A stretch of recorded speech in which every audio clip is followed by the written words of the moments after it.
Le président de la CEI, Commission électorale indépendante, Ibrahim Kuibe Koulibaly, a été l'invité d'honneur du Presse Club organisé par l'UNJCI, l'Union nationale des journalistes de Côte d'Ivoire, le mardi 22 octobre 2024 à la Maison de la Presse d'Abidjan Plateau. Cette rencontre avait pour thème mode opératoire de la révision de la liste électorale de 2024 à 2025 et a rassemblé des représentants de la presse nationale et internationale. Le président de l'UNJCI a souligné l'importance d'inviter le président de la CEI pour discuter de ce processus crucial.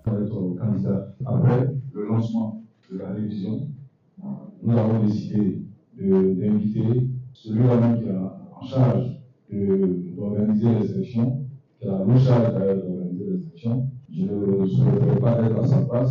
Et nous avons décidé en tout cas de l'inviter ce matin pour qu'il nous entretienne sur la révision électorale. Qu'est-ce que c'est que la révision électorale? Le mot opératoire, à quoi doit-on s'attendre, etc.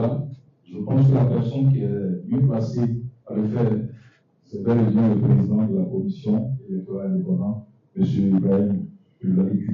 Lors de son intervention, le président de la CEI a abordé divers sujets relatifs à la révision de la liste électorale, notamment les critères d'éligibilité pour l'inscription sur la liste électorale. Il faut être ivoirien, être âgé de 18 ans révolu, jouir de ses droits civils et politiques et n'étant frappé d'aucune incapacité prévue par la loi. En ce qui concerne la condition d'âge, la commission électorale a repoussé la limite d'âge pour l'enrôlement des nouveaux majeurs au 28 février 2025, soit avant la publication de la liste provisoire. Ainsi, tous ceux des jeunes qui n'auraient pas 18 ans au moment de la période d'enrôlement, mais qui auront atteint cet âge qui correspond à la majorité civile le 28 février 2025, pourront solliciter leur inscription sur la liste électorale. Les chiffres provisoires de la révision de cette liste électorale révélés 72 heures après le lancement indiquent que 65 876 personnes ont été enrôlées. Durant 3 semaines donc, ceux des Ivoiriens qui en remplissent les conditions peuvent se présenter à nos guichets en Côte d'Ivoire et à l'étranger pour demander leur inscription sur la liste électorale, l'actualisation de leurs données personnelles, y compris le changement de leur lieu de vote, s'ils sont déjà sur la liste électorale, la radiation des électeurs décédés ou des personnes ayant perdu la qualité d'électeur par décision de l'autorité compétente. Il est à noter que le président de la CEI a précisé que ces 65 876 personnes enrôlées dans 75% des lieux de recensement sont divisées en 2 catégories, les requérants souhaitant effectuer des modifications et les primo-électeurs.